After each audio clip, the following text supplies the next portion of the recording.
Hello students, আজকে আমরা জানব বাংলা বানানের কি শব্দটি।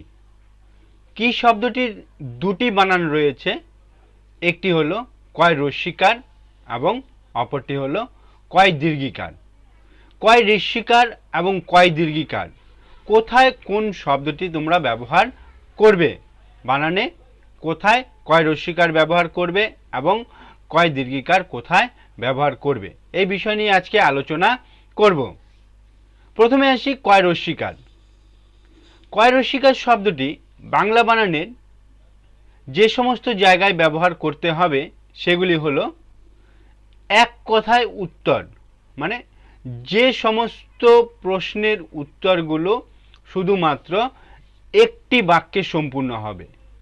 যে কোনো প্রশ্নের উত্তর যদি একটি বাক্যে সম্পূর্ণ হয় তবে কিন্তু সেখানে কয় রস্যিকার ব্যবহার করা হবে।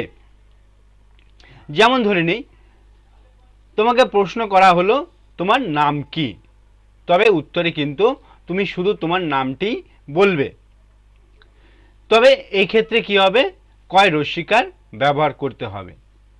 আর কয় দীর্ঘিকার ব্যবহার করবে সেখানেই, যেখানে প্রশ্নের উত্তরটি কি বিশ্লেষণমূলক হবে, মানে প্রশ্নের উত্তরটি তোমাকে ব্যাখ্যা করে বর্ণনা করতে হবে, সেখানে কিন্তু তুমি কয় দীর্ঘিকার ব্যবহার করবে।